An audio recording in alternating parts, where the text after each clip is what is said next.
going to mention really quick here for you Facebookers. You're here with us early. You guys get to see our podcast here live, and we don't actually upload them onto the iTunes apps, podcast apps for a few weeks. So Kim's going to give us a discount code. It's not going to work immediately right now, but it is going to work for what we're going to be talking about. So stay tuned. Okay, let's go. So what is the simplest happiness hack? All right, guys, we're going to jump into happiness right after we read a review. This one's called A Lifeline. It says, I was at my lowest point with my addict husband when I went to my knees one day and asked God to help me find just one couple that had come out on the other side of this war. After wiping my tears, I turned on YouTube and found your podcast. I watched episodes for 10 hours straight. I feel like I finally wasn't crazy. 11 years of struggling in our marriage, years of counseling. This podcast finally helped validate both of us. Coby with his vulnerability in his struggle, Ashlynn and her honesty, and Brannon with just the right guidance has given us the tools to move forward. I don't know how our story will go from here, but for the first time, I feel like we have the right tools to get through this. Eternally grateful. Thank you guys for living life in front of us. Wow. That was very generous, very kind, and wish you all the best. Heck yes. And someone asked today, do I regret doing what we're doing, sharing and bearing our story? And that right there is the reason why I will never regret. If it helps one person step into hope and change, despite how their story ends, that's worth it. Yep. So there you go. And if you haven't yet, jump over, rate, and review. Love to hear from you. Yeah. All right. I'm excited because today we have my friend, Kim Christensen. She's over on Instagram at Talk Wordy to Me. And she is a writer, a reader, a mother, a blogger, entrepreneur, and creator of Loom Journals, which is now Promptly. She's been a journalist, radio show host, and a magazine editor, and is working on her second novel. She is just such a good one, and I'm so excited to have her with us today to talk about what I think we all agree here is a really simple way to find happiness. So Kim, we're thankful that you're here with us today. Really good having you. Oh, thank you for having me. I'm so happy to be here and excited about this conversation because I know it's going to be good. Yes. Okay, so the happiness hack. We're ready for it, but I feel like there's more to it than just a quick happiness hack. Yes. Tell us a little bit about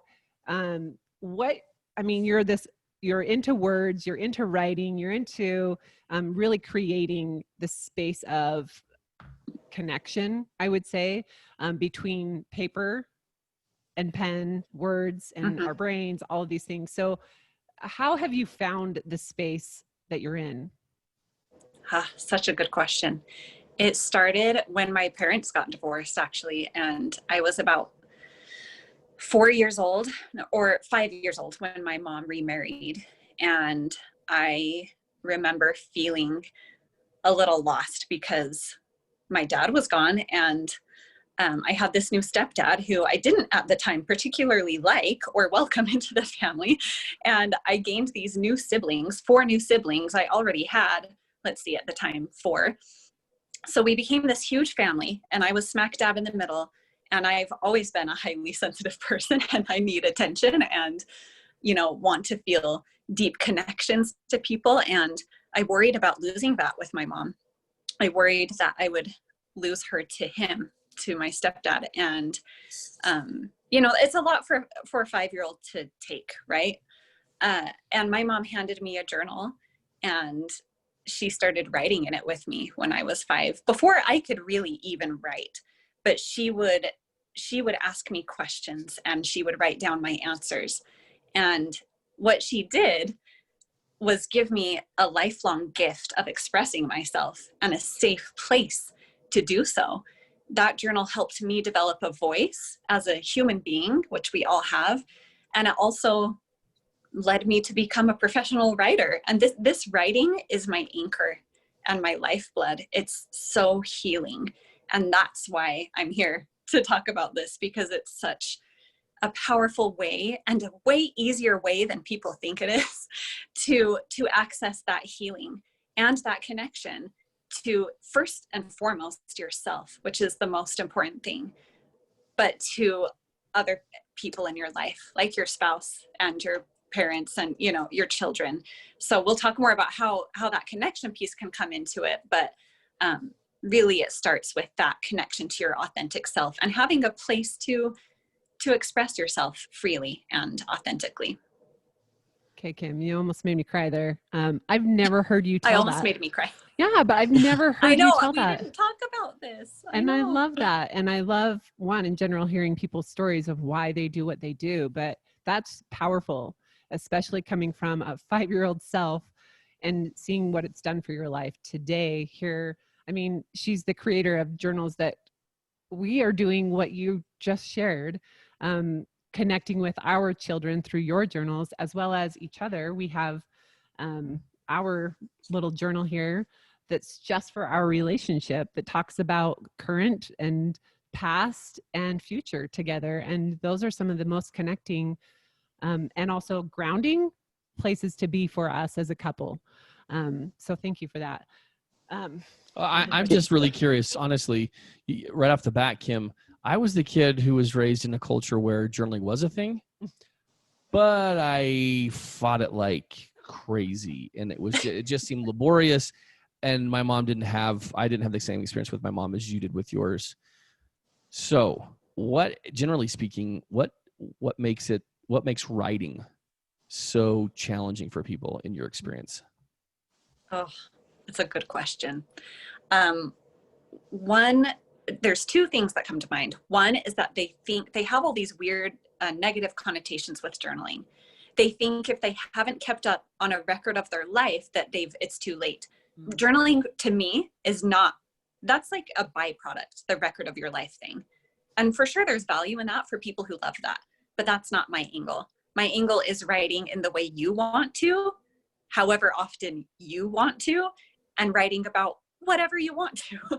So there's no rules. I think the first thing is to throw out the rules. Journaling does not need to look a certain way, and you do not need to be a quote unquote journaler in order to gain all the crazy amazing benefits that you can from journaling. So sometimes I substitute the word journaling for just writing because it's a little less scary for people. So first of all, it's those rules and those, preconceptions that people have, or the conceptions that people have about journaling and the way it should look. But then the second thing I think that stops people is, and they may not realize this, but it's that they're afraid to face the truth. And journaling, when you get deep, I see a hand going up, Coby. Yeah, that's totally me. Well, I think it's all of us at some point or another. Like every single one of us has a dark side to us, if you will, right? And some of us are more public about it than others. But we all have it. We all have it in there. And we worry if we get quiet and we get still enough that those demons will come up, and we're like, oh, especially writing it down. We're like, well, who's going to read it? And so I think that's a real concern people have is, well, what's going to come out? And that's the same concern people often have about, getting therapy. What's going to come out? And can I handle it? Can I rein it back in? Or can I, so I think that's another sometimes subconscious fear people have about what I call the real kind of journaling, which is the true expression of your thoughts unfiltered, which is scary. So Kim, if you wanted to just let people off the hook who think that, I don't want anybody to read this. I might be a little bit afraid of rereading what I wrote. What's the simplest solution to that right off the bat? Don't worry about it. But what are we going to do with it? I know that's easy. Okay. If you really want to write on a scrap piece of paper and burn it, throw it away. I don't care. Get the thoughts out. That is an option. But from my perspective, my mom was a journaler. My mom did not have a picture perfect life. She went through a rough divorce, and her first child died of cancer, and she went through some really hard things. She wrote them down, and she published them in a book a couple years ago for our family. So she published her journals just for our family. She didn't filter stuff. I read it and I cry my eyes out, but I'm so glad she wrote those things down and let me read them. So maybe let go of the fear, because think of it, like and I'm sure like this is something you guys have learned in therapy too, like what's the worst that can happen if someone does read it, and is it really that bad? If it is, because maybe it is bad, hide it. I don't know, get a lock on it, get a diary that locks, or throw it away if it's the kind that you want to write and throw away. But most likely you are going to be able to keep it private until you don't want it to be private anymore. And at that point, it's your choice if you publish it or share it or keep it private. And then you die, and then who cares? People will find a juicy journal with some fun tidbits inside. But in reality, for me, the juicy bits of my mom's life, the juicy, quote unquote, juicy bits, they helped me feel less alone in my struggles, and they helped me get to know her better. So that is a wonderful result of her being unfiltered in her writing. Kim, can I ask you, so I really like how you put it, like the history is kind of secondary. And of course I like that as a therapist, right? Because it's like, I recommend journaling all the time, because journaling is healing for people. And as you were talking about your mom giving you a journal, I could feel kind of this gratitude that you had for her giving you something at such a young age to be able to process and work through and heal. Can we connect the dots between writing and journaling and why that's so healing? Like, why is that so healing? Yeah. Okay. This is the fun part. I really like the science behind journaling, and some people don't realize that there's so much of it. I don't know if any of you have heard of Dr. James Pennebaker, but he's a psychologist and a journaling expert, and he has done a ton of research on journaling, and he has some really cool studies. Also, the Journal of the American Medical Association did a study where they had 107 asthma and rheumatoid arthritis patients write for 20 minutes for 3 consecutive days. 71 of them wrote about the most stressful event of their lives, and the rest just wrote about like daily plans, like emotionless writing. And then a few months later, 70 patients in that expressive writing group showed vast improvement with their condition on objective clinical evaluations, compared with the 37 of the control patients who didn't show any significant improvement. Yeah, it's just there's a lot more like this that shows how even cancer patients and other people with chronic illnesses, the results have been the same. That writing, writing through emotions and experiences helps you heal, not only emotionally, but it can help you physically too, because those things are connected, as you well know, so it's cool to know that there's something to it beyond just a nice idea. I just think I say all the time, the way past something is to go through it, and you have to process reality, right? And so when you sit down and you write, and you write on a like soul level, an emotional level, you just go there, you're working through that stuff, and it's not just this gunk that's just sitting inside of you anymore. It's you're pushing it out, and you're bringing it out, and you're seeing it and working through it. And I think it's so obvious why it's so healthy and so good for you. Just like exercise is working stuff out, right? Music flows and pushes energy and helps you work stuff out. Writing is the same way, right? I love that. What do you think, Kim?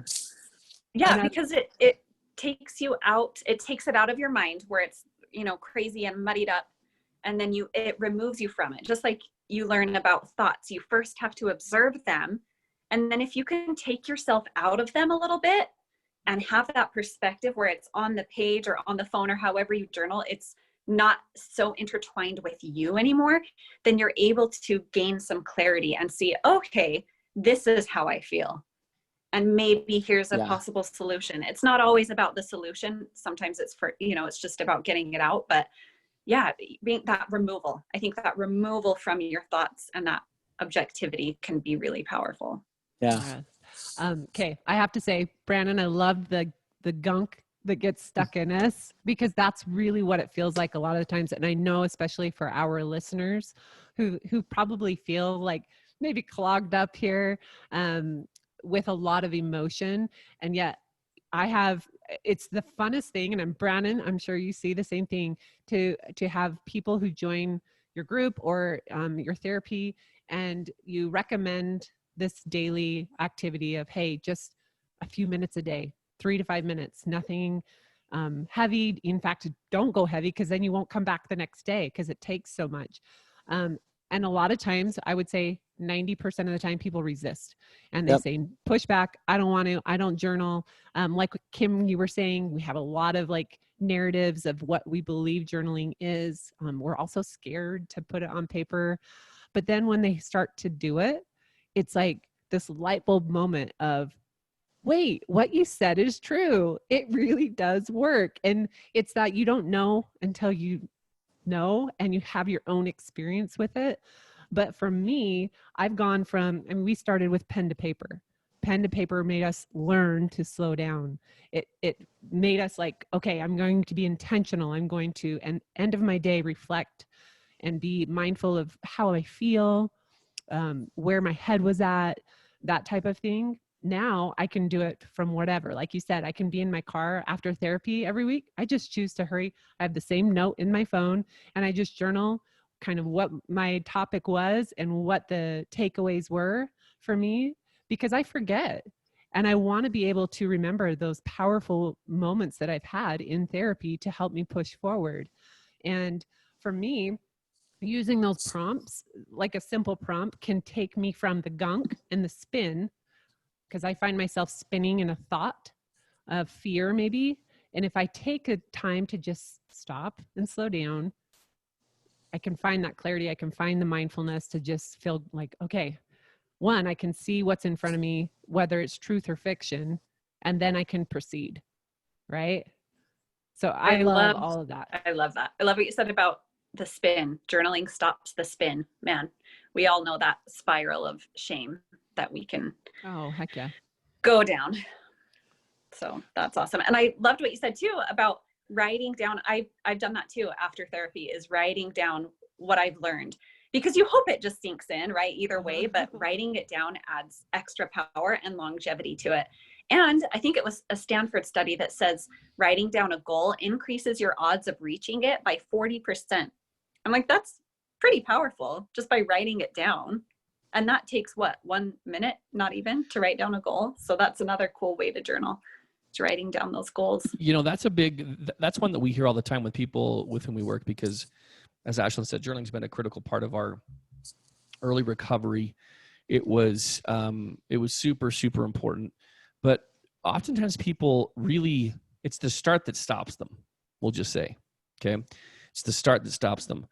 And it can be overwhelming to think, okay, not only am I not wanting to have my deepest, darkest secrets like left for some Johnny Lunch Bucket, let alone my kids, my grandkids read, but it's like, I don't even know where to start. And I guess what I'm saying to you is I had to have, when I started journaling, I had to have prompts. And I also had to be given very simple guidelines as to only journal for 10 minutes. And Brannon, this was in your foundations class that you taught me. And that kind of journaling for 10 minutes or less, and I had prompts, was exactly what I needed to not think about writing, but just like what I was going to write, but just to get started and get writing. That's the approach that you've taken with Promptly, has it not? As far as giving people topics upon which they can write? Yeah, Can that's you our speak whole to that? goal. Totally. Yeah. So that's our whole goal, is to make journaling more easy for people and more accessible for people, because we don't want it just to be for the journalers, you know? So yeah, they're all prompted. And I have a knack for coming up with questions and prompts just as a writer and a former journalist, and, you know, just years of interviewing people. I love, you know, coming up with those questions. And I don't know, I think I'm pretty good at it. So we put those in the journal and make it easier for people to get their thoughts and feelings out, so it doesn't feel like that starting is such a hurdle, Ki- because Yeah. anyone can answer the question, right? Kim, can you give us some examples? Like, what are some Yeah. prompts Well, that you have? Yeah. Well, let's there's all different kinds of journals for different situations and everything. But the couples journal, for example, is, let's do, okay, one of the best gifts you've ever given me and why I loved it. That one's just a I fun love one that. because, yeah, you can just think of a gift that they gave you and then you elaborate and talk about, well, why did I love it? And that's cool for the partner to see, because they're like, oh, okay, that's the kind of gift she likes, or, you know, it tells you something about each other. And then the next one is a new activity I want to try with you and why I think we'll enjoy it, because research shows that trying new things, which you guys are, I'm like preaching to the choir here. Research Right. shows that new things, as trying new things as a couple helps keep your spark alive. So that's where that question came from. And then, yeah, so that's an example from the, We've done Gosh. that from page. the, Gosh, yeah, I'm it's just the first one. Yeah. I'm listening to these questions, and you know, I think the relationship has to have some foundation to it. But like the positivity and the good thoughts, that just the energy of gratitude toward each other. Like, think how good that is for your relationship. Ashlynn and Coby, you guys have done this, right? Yeah, The couples yeah. journal. Yeah.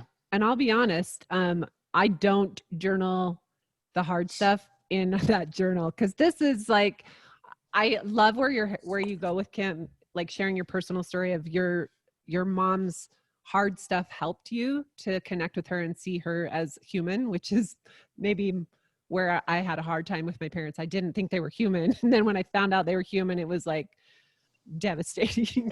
But yeah. So for when I'm in a hard place, it is harder for me to come to this journal and say, I'm going to write about all the loving and things that I love, right? So I will go and journal in my journal that's just like not a throwaway, but it's not something beautiful and positive like this.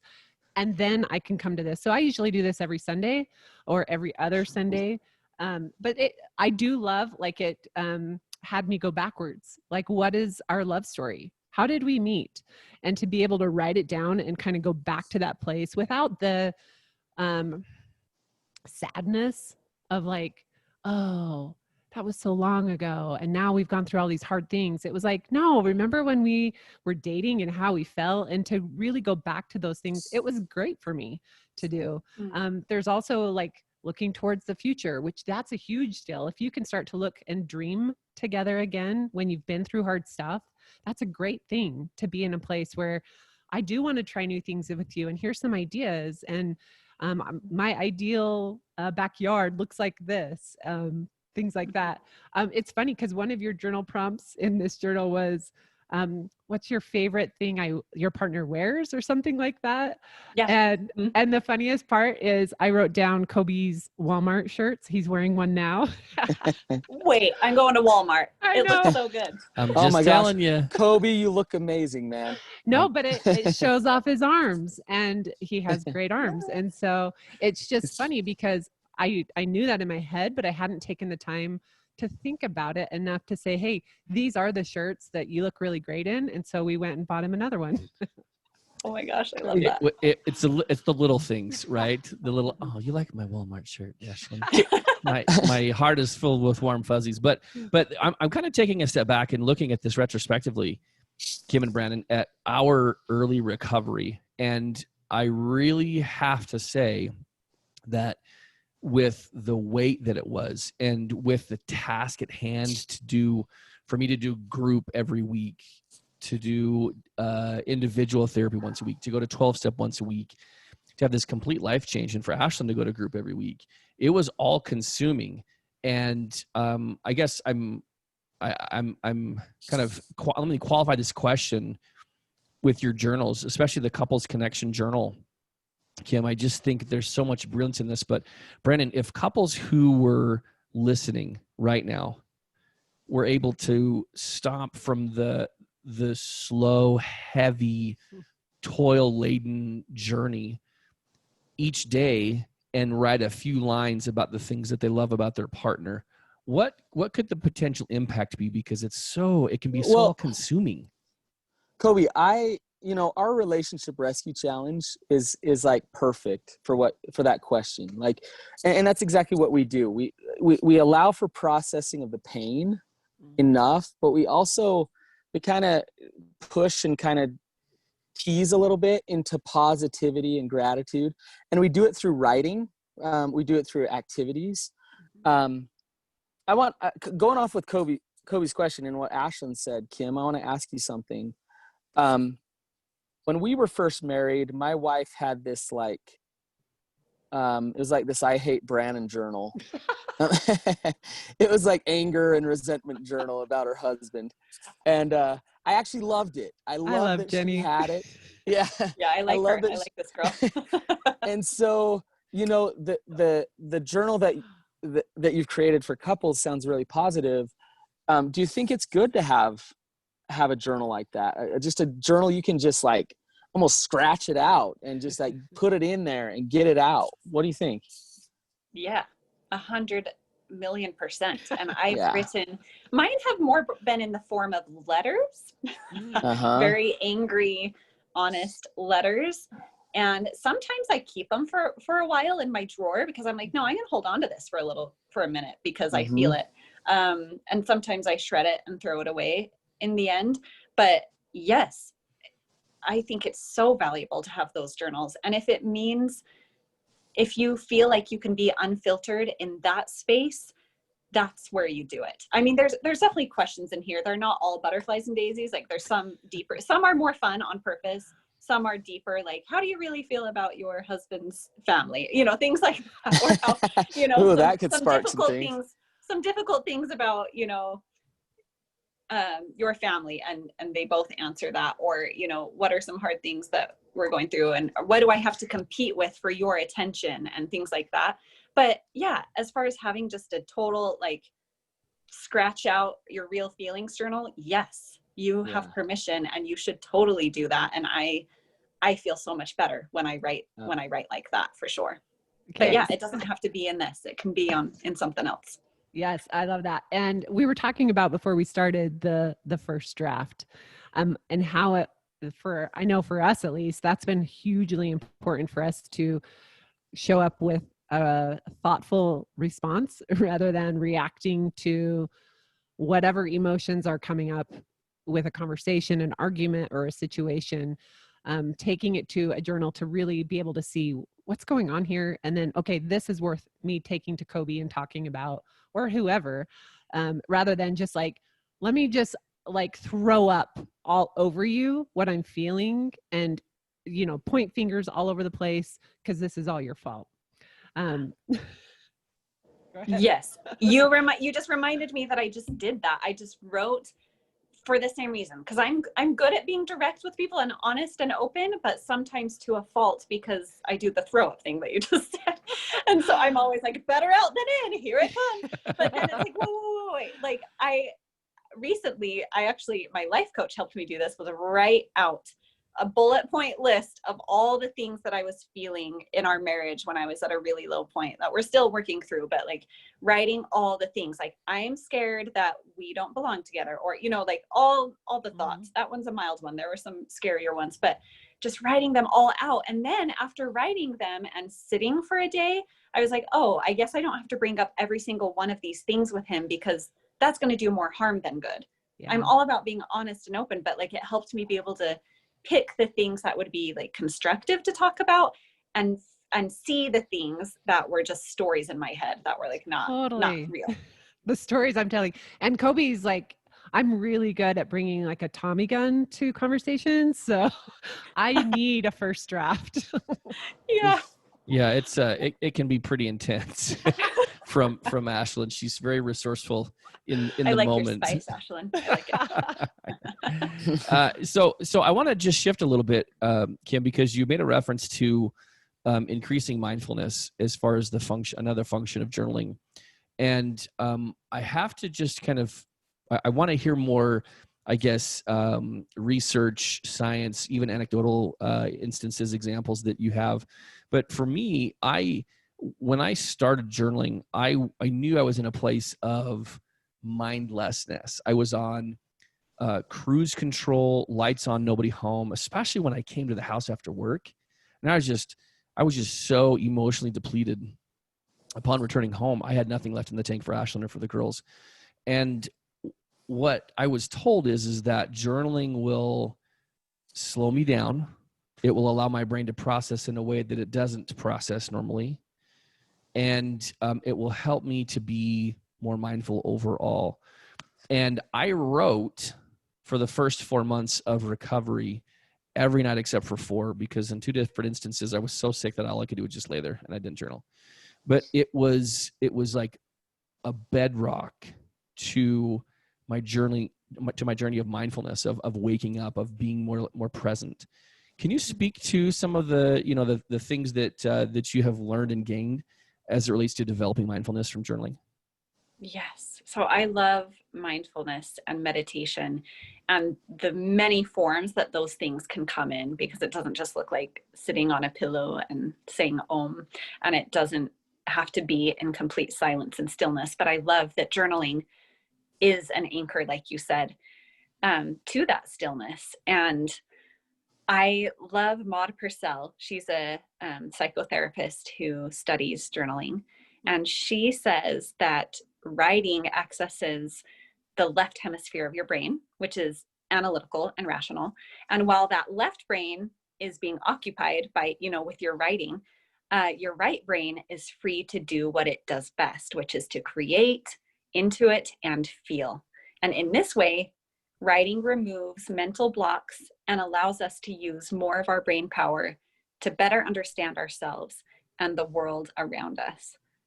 I love that. That's just like calming to me, because it removes mental blocks. Sometimes we don't even realize we have them. And Ashlynn, like we were talking about the stories we like to run away with, like, especially as a writer, I'm like, that's my job. I tell stories. I also tell them in my head, and they do a lot of harm sometimes. So writing can do that. It can separate the stories from, clarity and reality, and help you just anchor to that peace that's in all of us. We just get so distracted and harried that we can't always find it.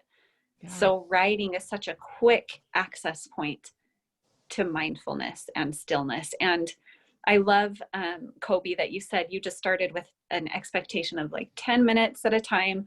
And it can even be 5 minutes, but it's just like starting, and it's not feeling like you have to write something specific. You can also just write whatever is on your mind, even if it doesn't make sense, because it will start to make sense as you continue that habit. Yes. I think I've had plenty of experiences where exactly what you just said and shared is truth for me, of feeling just lost and not knowing what to do. What's the next step? Where am I at? And then just taking time to pause.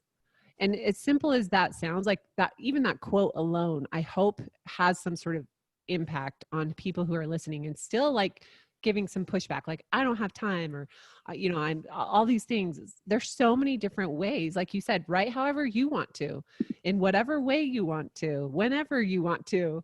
It really opens up the ability to say, okay, I'm just going to start. I'm going to start with where I'm at and baby step into figuring out who I am, what I'm feeling, and where I'm at right now, which is really what my goal is when I journal. Yeah, definitely. Kim, what you just said, like, it blows my mind a little bit, because I've journaled before, and when I journal, I get in like this flow state where it's just like, I'm just writing, and like all these thoughts start coming and all this. And then I feel better when I'm done journaling. I just feel good. And then I go back and read what I wrote, and I'm like, what in the hell is that? Like, but it was awesome. Oh, It that's was so an great. awesome experience, Yes. Now I want to read your journal. I know, I want to read too. Sounds psychedelic. Sorry guys, you're not invited. No, that's cool though, because it really isn't necessarily about what's on the paper. You're not going to turn it into a book. Sometimes people do, and that's cool. It works for some people, but it's about the process. It totally is about the process and not feeling. And that's what's cool about journaling, is you have nothing to lose. You can just sit down and try it for a week, write 3 minutes a day, set a timer if you want. And then just see how you feel afterwards, see if it works for you. And maybe sometimes it'll turn into 10 minutes or 20 minutes, and you can just go with it and feel that state of flow that you're talking about, which I love. I like what you're saying. There's no specific outcome or goal. Like, I got to write this book or this history or this. It's just, you're doing it as a therapeutic practice to connect in reality, like Coby's saying, to be mindful and just be. And I think that's so healing. So yeah, awesome. I love that. I mean, mindfulness is just awareness. That's what it is. And it's hard to be aware when we just feel so inundated by thoughts and feelings and all of that all the time. So to stop and like separate it, like we were talking about, really helps us be more aware of our minds and our bodies. So right. You know, there's Kim, I'd love you to speak to what the compound effect of journaling has been in your observations with people that you've led on this path. And I say that because in early recovery, I started journaling, and the journaling started. The journaling farted. Please acknowledge that. Sometimes it felt like it was that uncomfortable, right? Journaling is as uncomfortable as a fart. You know what? That's perfect. I'm going to quote that. I know. Yeah. I gotta stop my head from sometimes you like the smell of your own, but nobody else likes it. Yes, exactly. But when I started journaling, it was definitely not, it was just new, but that new experience of journaling evolved into this habit. If we just use the benchmark of 21 days, executed, then it can become a habit. And then the habit became a routine. And that routine gave me some framework in my day as to knowing when, like, what part of the day it was. And I always journaled at night. It was the last thing I did before I turned lights out.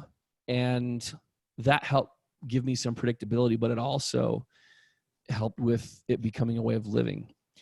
So my question is, again, what's the compound effect as you use time to work with you in journaling? What are the internal changes people can expect? Yeah, I love what you said about it becoming a routine, and even a step beyond that, it becomes an anchor, which is another word we've talked about today. But for me, I mean, I can speak to other people's experiences, but starting with myself, I notice how the difference in how I feel when I don't write. And sometimes it feels like, especially starting out, getting into the habit. I mean, I confess, I've gone a month without journaling before, even though I'm a lifelong journaler. I've taken big breaks, and that's okay. So I've had to get myself back into the habit, even more recently, especially. And some days it feels like work and I feel too grumpy. And I'm like, no one can make me write. I'm not going to write. No, like, I'm too grumpy. But I'm only hurting myself, because I notice a difference when I do write, that I feel better. It's the same effect as like meditating for 3 minutes a day. It's that same effect. You notice it's not about those 3 minutes and everything you get out of those 3 minutes. It's about the way it permeates throughout your entire day.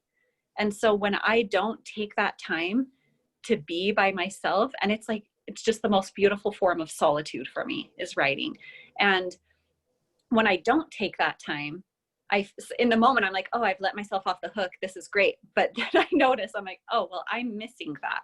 I'm the one missing out, And so as, in my own experience, and as I've watched other people envelop this habit into their life, they feel the absence of it. So yeah, it's just cool to see them come to rely on it like they would, their favorite food. I don't know, that's maybe not the best analogy, but they just come to crave it almost because they notice the difference in their days. I 100% agree. And I feel like, it's kind of what I was saying before. People have come to me in our groups and said, I didn't realize I loved it or that it was even helping until I stopped doing it for a couple weeks. And then it was like, everything fell apart. Life felt heavier and bigger, all the things, right? And then they step back into some sort of routine. We call them dailies, and they include that journaling. And it's like, oh, I feel lighter. I can breathe again. I can deal with my life. So I do want to note something that I think is important, and it came up a lot last week in our work, which is when our listeners, a lot of you are in therapy, in groups, doing your own individual work, doing your dailies, and it can feel just heavy. That maybe you're only connecting in this chaotic thing that's bringing a lot of hurt and pain. What else is there? Are you finding, Brannon talked about our relationship rescue, which that's like a little program that we did develop for you to step out of all the heavy and into something that's a little more connecting and fun. That's what journaling can be as well. And so I want to make sure that if you do feel that, like, gosh, we don't even know what to talk about, this will at least give you something to talk about that's not recovery related. Your life doesn't need to be 100% recovery related. And I hope it's not. I hope you have other parts of you that you can find love and connection and interest still in each other and in yourself, not just recovery. I love that you said that. I love that because, yeah, and you can hop around in that journal and find the questions that are fun and light or whatever speak to you at the time. And you can, with journaling, I know I'm talking a lot about let it all out, but if you don't want to let it all out that day, you can just write about, your favorite childhood toy, or, there's so many different things that you can write about that can still have that, feel good effect on you. I want to just, the compound effect, Coby, what you said, like, I don't have the research in front of me. I don't have the statistics, but my observation, and I know this, that there's a correlation between consistent journaling and recovery. And, it leads to less acting out. So it leads to sobriety. It leads to less anxiety, getting out of the fear cycle, being more present with your spouse, being more connected in your relationship with God, more self-realization, and understanding of life purpose. And like, I could go on, and people pay me good money to psychoanalyze them and do really hard, crazy, interesting therapeutic modalities. You know what? Save some money and just journal. Like, seriously, it is so effective and so important. And do it consistently over time, and it will make your life better. No question. Love it. I just want to like bottle up everything you said and put it on our website. There you go, Kim. Thank you. Therapist endorsed. I want to add to that too, because Dr. Pennebaker, this guy I keep talking about that I love, who loves journaling as much as I do, he says you're more likely to become physically ill if you keep a traumatic experience a secret. Yeah, no question. Right? And there's so many different forms of trauma. A lot of us have faced it just in the last few months with everything going on. There's a lot of different forms of trauma and different kinds. But yeah, don't keep it inside. Get it out somehow. And like we're talking about, exercise is a type of release. But man, journaling is a really powerful one. Those words. And it's that body keeps the score. Absolutely. And Brannon, the answers are inside of us, right? So absolutely. I love it. I love you, Kim. And I just love that you shared at the beginning why you're doing this and the impact that it's had on your own life. And I really hope our listeners at least try it for a week, try it for a month, do something, and start today to just figure out where you're at and be mindful of what you're feeling. So, Kim, I wanted to wrap up, make sure people know where to find, one, you, and two, your journals. Yes, thank you. So you can go to promptlyjournals.com, and we have it all sorted by, the types of journals you're looking for, if you're and your age and your stage, so you can easily find something that you want. a prompted journal that will help make journaling easier and more meaningful for you. So promptlyjournals.com. We're also on Instagram, and you can also find me at Talk Wordy to Me. All right. And discount code for our listeners. And this will be kind of forever code for now. Yes. Evergreen. Yep. We're going to do 15% off with the code Beyond Enough, and it will be active as soon as the podcast releases. Awesome. Thank you so much. And I hope you guys take advantage of that discount code and grab one. I've had actually listeners reaching out saying we're right in the middle of the hard stuff, and yet we still bought that couples connection journal, love journal, and they're seeing changes. They're starting to see more gratitude that Brannon talks about all the time. Like, you have to be able to have some hope and see the good in your spouse, and something like that can help us. So even in the hard stuff, find the good stuff. Yeah, definitely. And my husband, sometimes he'll just, because he knows, like, one of my bids for connection when we feel disconnected, I'm like, well, write to me. I love words are my love language. And so he will write on his site, and he'll put it on my pillow, and I'll know he sees that I feel disconnected and he's making a bid for connection. So that's kind of a cool thing in our relationship. Yeah. Kim, thank you. Sure appreciate your time, appreciate your insights, and definitely appreciate the work that you're doing to help couples find connection. You also have journals for parents and kids. Is that correct? Yeah, there's so that's many right. types. Yeah. Yes. That's the other one. This was the one we started with on Kickstarter. And this is the one I get the most emotional about, just because it goes back to that parent-child journaling that I experienced when I was 5. And I started tearing up when you were talking about it, Ashlynn, because I know you've used it with your girls, and I've heard so many stories of people that have used this and found that deeper connection with their child, whether they're 7 years old or 14 years old. But it's a prompted journal that has drawing prompts and writing prompts. Again, some are more meaningful and deep and introspective, and some are just fun and imaginative. But this is a powerful way to stay connected with your kids. So yeah. Love it. Thanks, Kim. Thanks for being here. Thank you for having me. That was so fun. You guys are great. Okay, guys. Thanks so much for being here, and we will see you again next week. See you guys. Bye-bye. Bye. All right. We're off Facebook. Woo-hoo. Woo. Thanks, Kim.